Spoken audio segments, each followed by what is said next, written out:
이지영 작가님 모시겠습니다.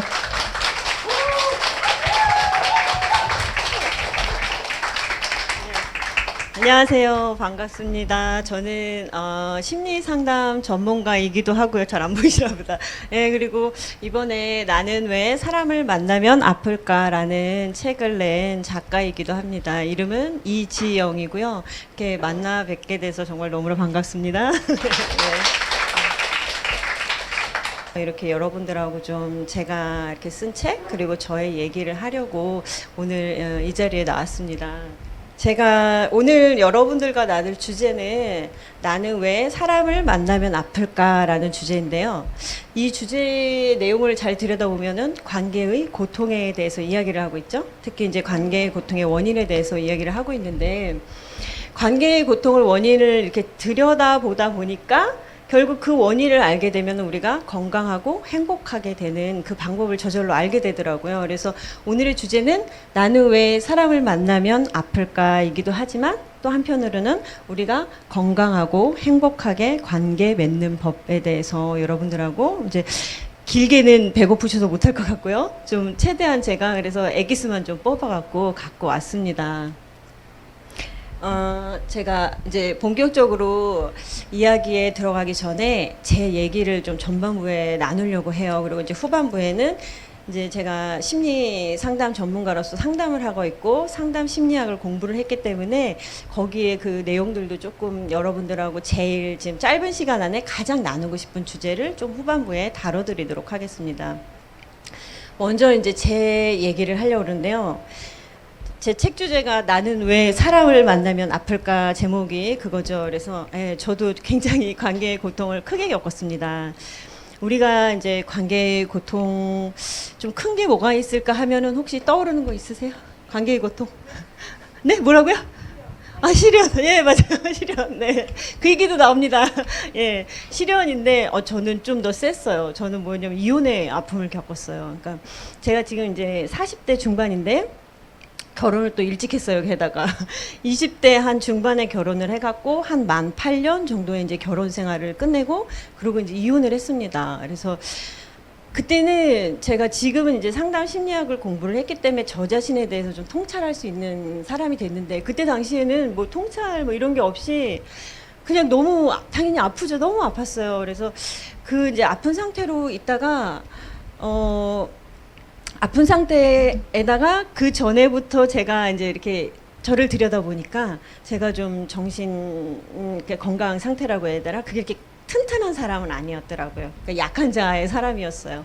그런 상태에서 이혼을 해갖고 이제 더 아픈 상태로 되니까 완전히 정말 정신 건강 상태가 곤두박질을 쳤었죠. 예, 그리고 제가 더 힘들었던 이유가 그러니까 이혼도 이렇게 보통 우리가 이혼하면은 생각하는 게 막 둘이 너무 왼수 같아져갖고 이제 이혼을 한다고 생각을 하잖아요. 근데 이제 물론 그런 경우도 있지만 저는 이제 별로 이렇게 이혼에 대해서 생각이 없는 상태였어요. 근데 좀 이혼을 이렇게 시련처럼 정말 시련처럼 당하는 입장이 된 거예요. 그러니까 저는 게다가 저의 결혼이 이제 저의 결혼 상대였던 전 남편이 저의 첫 연애 상대였어요.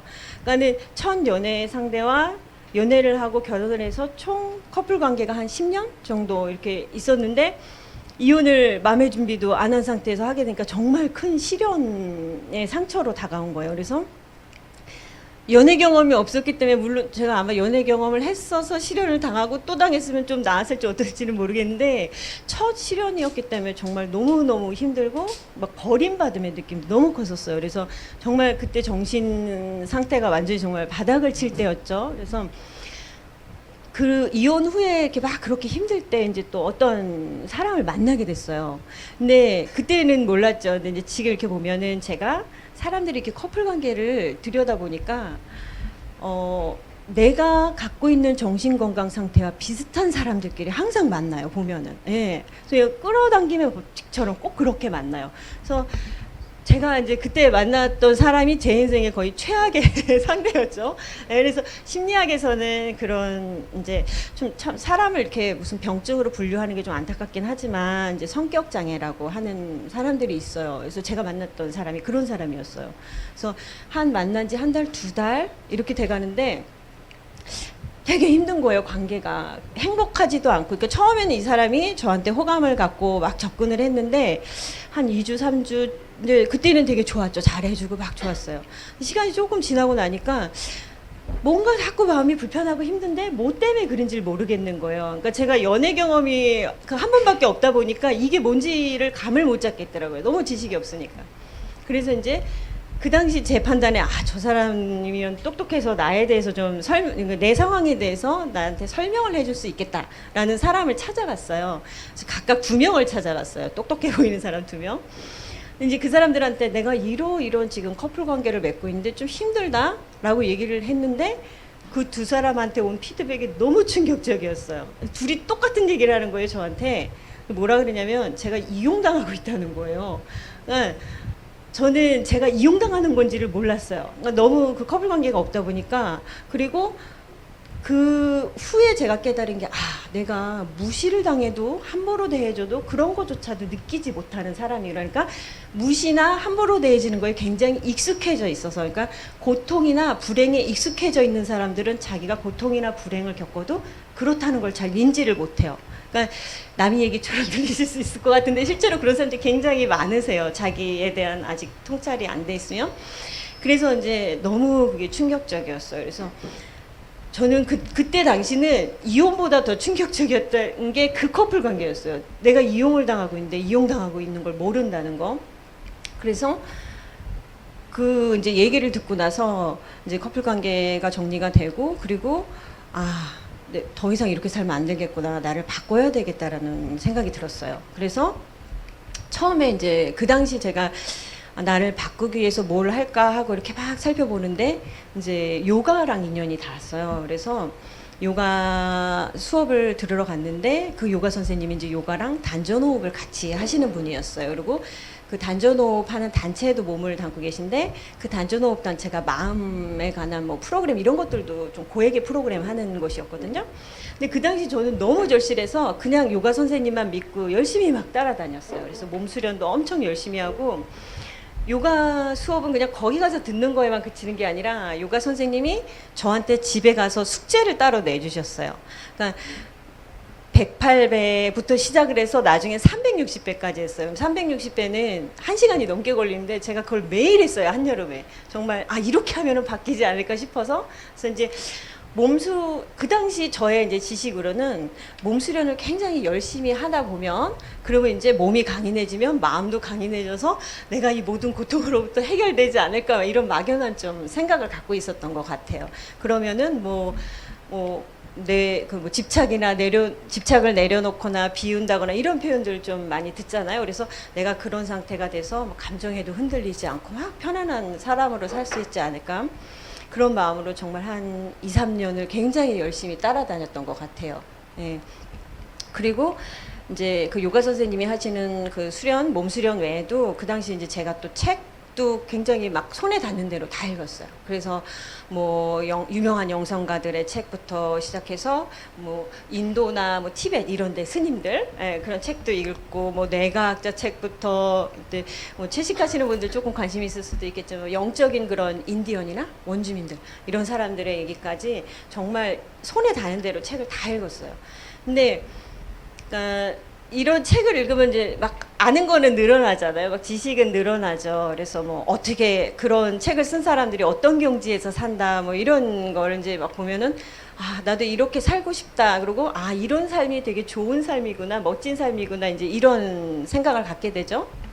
근데 이제 그런 지식은 있는데 제 삶이 변해야 되잖아요, 그러면. 근데 제 삶이 별로 변하지가 않는 거예요. 그렇게 열심히 몸 수련하고 책을 읽고 그러는데도 삶이 거의 변하지가 않는 거예요. 그러니까 가서 수련을 받거나 프로그램에 참여하면 잠깐은 좀 괜찮은 것 같아요, 있는 동안은. 근데 이렇게 돌아오면은 일상은 그냥 예전이랑 너무 똑같이 반복이 되는 거예요. 막 감정도 너무 힘들고, 그리고 막 행동들이나 이런 내 기분, 그 느낌들이 너무 힘들더라고요. 그래서 한 정말 2, 3년을 엄청 정말 열심히 했고, 좀 제가 성격이 하면은 굉장히 끝까지 열심히 하는 성격이거든요.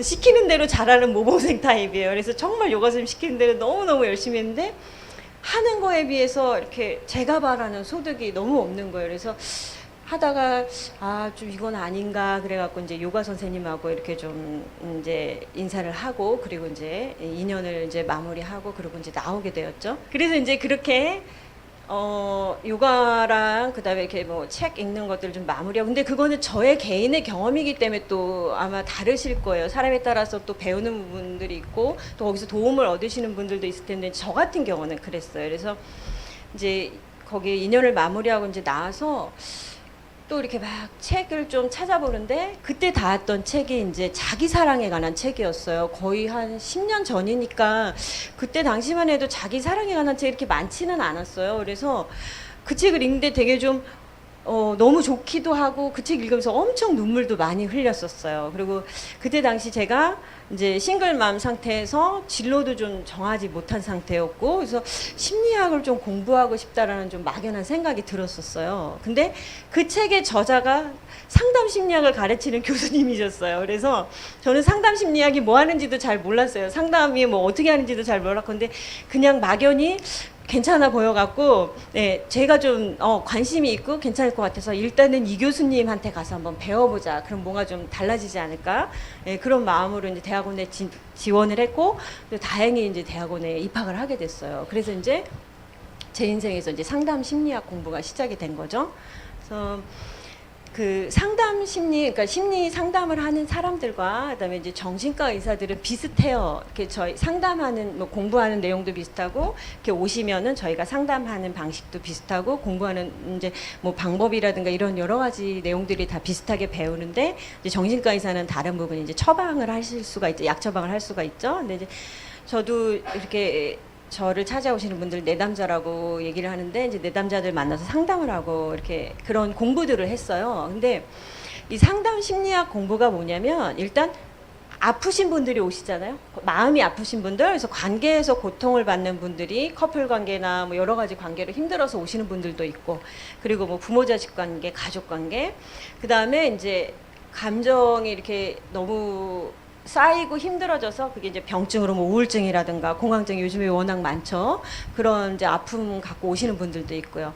그럼 이제 이렇게 들여다보면은 일단은 이분들이 왜 아플까? 우리가 왜 아플까? 고통의 원인에 대해서 공부를 하는 학문이에요. 그리고 이제 더 나은 삶으로 이렇게 사실 수 있도록 도와드려야 하기 때문에 또 행복해지는 방법에 대해서 연구하는 학문이거든요. 그래서 크게 두 가지로 고통의 원인과 행복해지는 방법에 대해서 그렇게 공부하는 학문이에요. 그래서 상담 심리학이 뭔지 정확히도 잘 몰랐고 그냥 가서 일단은 이 교수님 만나서 뭔가 배워봐야 되겠다라는 마음으로 갔는데 딱 저를 위한 학문이었던 거예요. 그러니까 관계에서 고통을 겪고 있는 저에게 왜 제가 아픈지에 대해서 알 수 있게 해줬고 그러면 그 관계로부터 어떻게 행복해질 수 있는지 그거에 대해서 또 알려주는 그런 학문이기도 했죠. 그래서 제가 처음에 상담 심리학 공부했을 때 내가 왜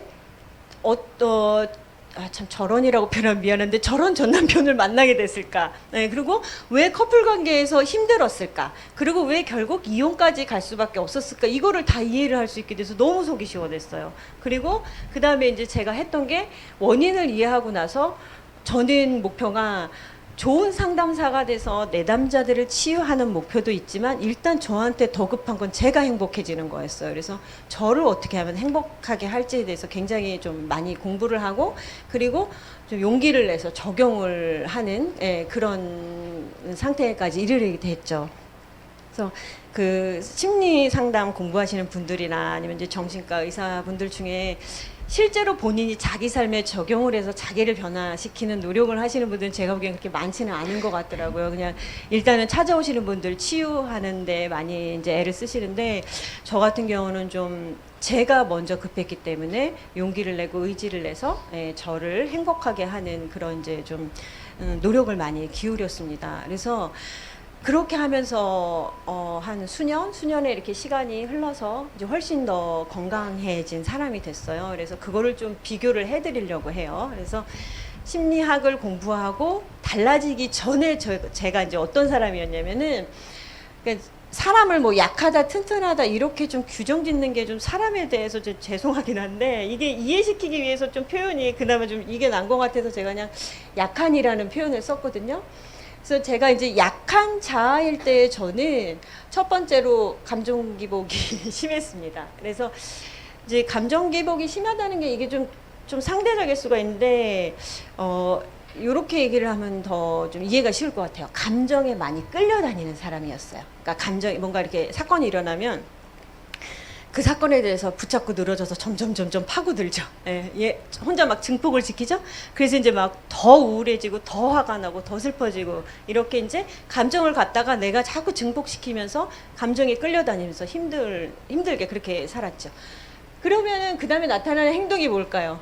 감정이 이게 세져서 막 슬프거나 화가 나거나 이러면은 그게 행동으로 또 연결이 잘 되죠.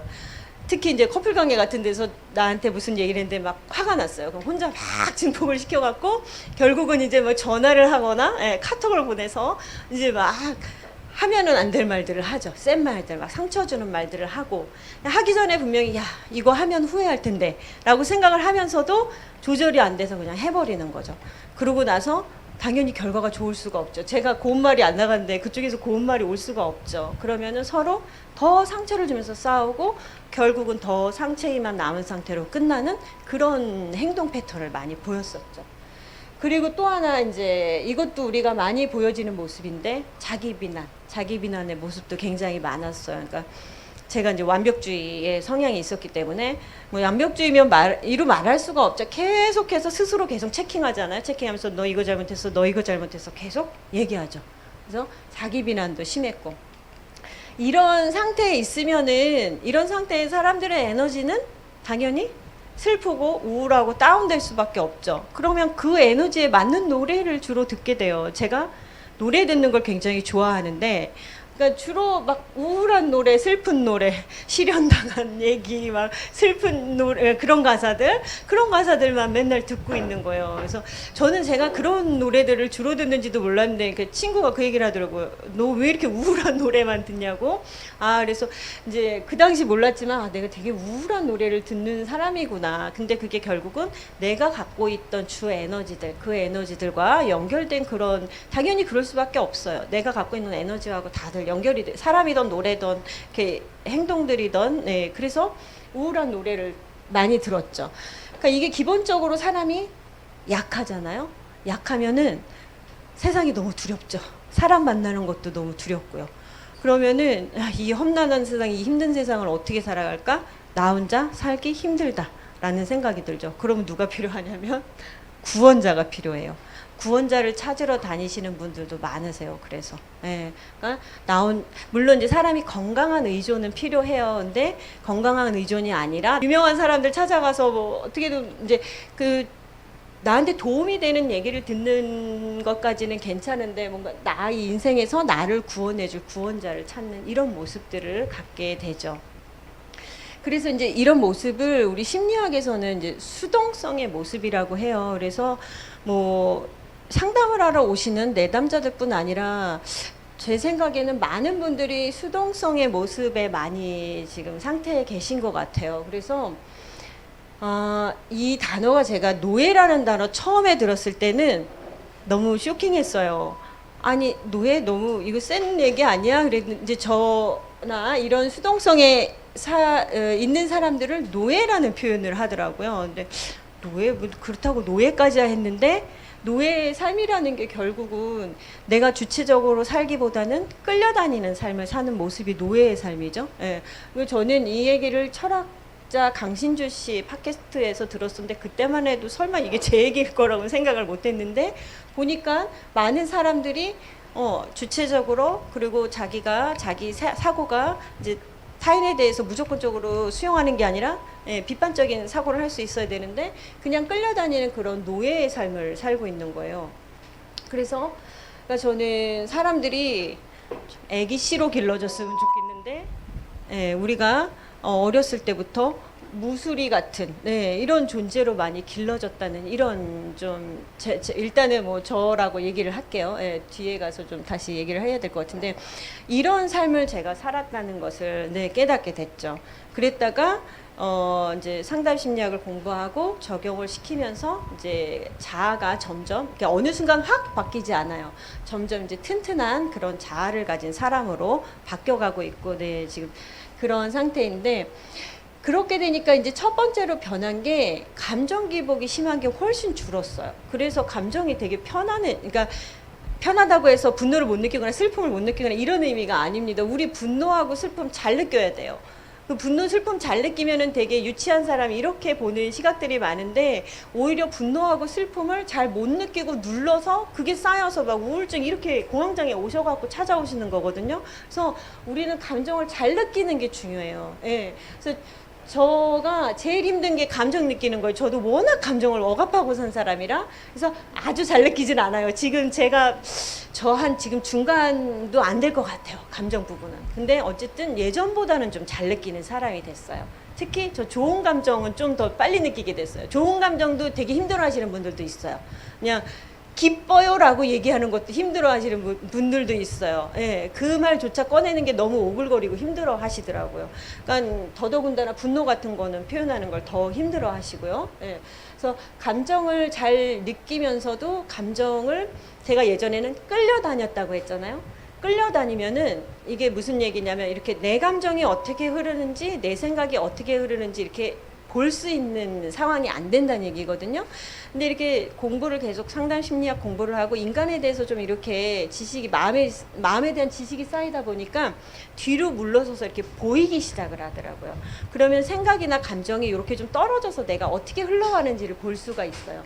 그러면 좀 이렇게 조절이 훨씬 쉬워져요. 그래서 감정을 좀 조절을 할 수 있는 사람이 됐고, 감정 조절이 되니까 극한 행동까지 치달을 일이 별로 없는 거예요. 아, 내 감정이 이렇게 흘러가는구나. 그러면은 좀 더 조절이 되고, 막 극한 행동까지 갈 정도로 이렇게 파고드는 그런 행동을 별로 안 해요. 예, 그래서 이 부분도 좀 훨씬 편해졌어요. 그리고 예전에는 이제 자기 비난만 하는 사람이었어요. 제 강점이 뭔지를 잘 몰랐어요. 자기 비난하기 바빴는데, 지금도 자기 비난이 쑥쑥 올라오긴 해요. 워낙 제 중력으로 얘가 배어 있어서.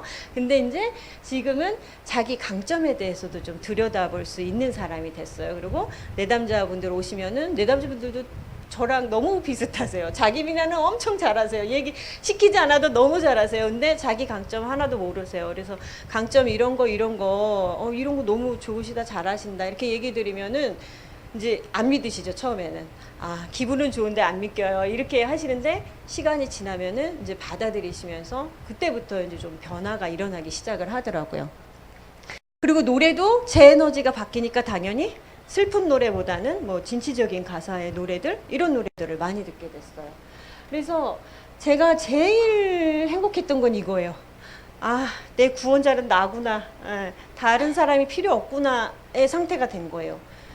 우리가 태어나서 죽을 때까지 유일하게 나와 함께할 존재는 누구일까요? 태어나서 죽을 때까지 유일하게 나와 함께할 존재는 나죠. 예, 그 나가 너무 든든한 거예요. 그러니까 굉장히 삶을 사는 게, 일단은 기본 에너지는 행복해요. 예, 뭐 슬플 때도 있고 화날 때도 있고, 예, 좀 좌절이 올 때도 있고 그래요. 그런 일들도 있긴 한데, 근데 일단 기본 베이스가 이건 거예요. 나의 구원자가 나니까 내가 힘이 있어서, 예, 뭐 이렇게 막 의지를 누구를 붙잡고 내가 늘어지고 집착하고 이럴 필요가 없어지더라고요. 그래서 훨씬 더 기본 에너지가 행복한 삶을 살게 됐죠. 그래서 수동성에서 능동성의 삶으로 바뀌고, 그리고 노예의 삶이 아니라, 저도 정말 수십 년을 남을 돌보는 사람으로 살았어요. 제가 5남매 장녀 첫째예요. 저희 부모님이 굉장히 아이들 같으세요. 예, 제가 자식한테 굉장히 의존하시는 부모님들이세요. 자식은 5을 낳는데 자식한테 의존하니까 제가 애들을 케어해야 되잖아요. 그래서 워낙 돌보는 거에 특화된 사람인 거예요. 소위 말하는 착한 사람이죠. 자기를 포기한 사람, 남만 돌보는 사람이었던 거죠. 그랬는데 이제 점점 내 삶에서 주인이 나로 바뀌고 있는 이제 지금 그런 여정에 있고요. 그리고 이 힘은 이거 제가 굉장히 행복한 경험이었어요. 제 책에도 썼는데, 이렇게 이제 저를 바꾸는 여정을 쭉 해오다 보니까 어느 순간 제 가슴에 이렇게 집중을 했는데, 가슴 속에서 힘이 꽉 차오르는 느낌이 드는 거예요. 몸으로 느껴지더라고요. 그래서 몸으로 느껴지는 그 자각은 정말 최고의 행복이에요. 이렇게 몸으로 가끔 이렇게 체험이 올 때가 있어요. 근데 그 느낌이 딱 느껴지고 나니까 굉장히 좀 행복하고, 예, 아, 내가 저 여기까지 힘들게 애쓰면서 왔는데 정말 보람되더라고요. 그래서 그 힘이 있는 그런 삶을 살게 됐죠. 그래서 우리가, 그러니까 인간이 변화한다는 것은 제가 이렇게 사람을 오랫동안 들여다보고 또 한 분을 오랫동안 들여다보고 이러다 보니까, 그리고 또한 누구보다도 저를 또 계속 들여다봤고요. 그러다 보니까 인간이 이렇게 막, 혹시 나노블럭 아세요? 이렇게 막 조그만 블럭들 다 모아갖고 조립하는 거 있잖아요. 제가 안 해봐서 모르겠는데 한 수백 개는 될 것 같아요. 그 인간이 꼭 그 나노블럭 모형 같아요. 그래서 막 이렇게 그 블럭 하나하나 다 프로그램이 돼 있는 거예요. 그 프로그램은 우리의 주 양육자에 의해서 프로그램이 된 거예요. 사람들하고 대화하는 방법, 사람들을 볼 때 내가 느끼는 느낌, 그다음에 내가 커플 관계를 맺는 거, 내가 화가 났을 때 어떻게 행동해야 되는지, 세상에 나가서 내가 얼마나 두려운지, 기쁜지, 행복한지, 이런 프로그램 하나하나가 다 우리 양육자에 의해서 이 몸에 새겨져 있거든요. 근데 그 프로그램 중에는 우리를 행복하게 하는 프로그램도 있지만, 양육자 분들이 부모님들도 원하시지는 않았을 거예요. 저희가 불행해지는 거를. 근데 그분들도 계속 그냥 대물림돼서 무의식적으로 새겨진 프로그램들이죠. 그래서 그냥 우리를 그렇게 다루신 거예요. 키우면서. 그것들 이렇게 있는 것들 중에 우리를 관계에서 힘들게 하는 것들이 있어요. 그래서 막 집집마다 그 특유의 막 마인드들도 있어요. 그런 생각들도 있더라고요. 이렇게 들여다보면. 저희 가족들은 믿을 건 가족밖에 없다였어요. 예. 주변 사람들하고 그냥 보기에는 되게 잘 지내는 사람들인데 정말 친밀한 관계를 밖에 사람들하고 못해요. 밖에 사람들이 너무너무 두려워서 밖에 사람들하고 관계 맺는 거를. 그런 것들이 이렇게 다 새겨져 있거든요. 그러면은 사람들하고 깊은 관계를 맺을 수가 없죠. 가족 안에서만 있는데 그 가족이 건강하면 다행이죠. 근데 건강하지 않으면 그 안에서 이제 계속 정신적으로 상처를 받는 거죠. 상처를 받는 줄도 모르면서 상처를 받는 그런 삶을 살게 되는 거죠. 그래서 그렇게 속 안에 이렇게 내 몸 속에 새겨져 있는 프로그램들, 그것들을 일단 알아차리는 게 중요하거든요. 뭔지를 알아차려야지 그걸 바꿀 수가 있단 말이에요. 그래서 그거를 계속 하나하나 바꿔가는 작업을 하고 있어요. 그래서 그러면서 이제 이런 변화가 일어났던 거죠. 예, 그래서 지금까지는 제가 제 삶이 어떻게, 아마 이 부분도 많은 분들이 관심이 있으셨을 것 같아요. 특히 이제 힘드신 상황이시라면, 힘든 상황에서 내가 좀 나아지려면 어떻게 하면 나아질까요? 나아진다는 것이 어떤 건가, 이런 게 좀 막연하실 수도 있을 것 같아서 저의 얘기를 조금 사례로 말씀을 드렸고요. 지금 이제 후반부는 제가 건강하고 행복하게 관계 맺는 법, 이제 마음이 아픈 사람들, 그리고 저를 계속 들여다보다 보니까, 사람들이 건강하고 행복하게 관계를 맺으려면 두 가지가 꼭 필요하더라고요.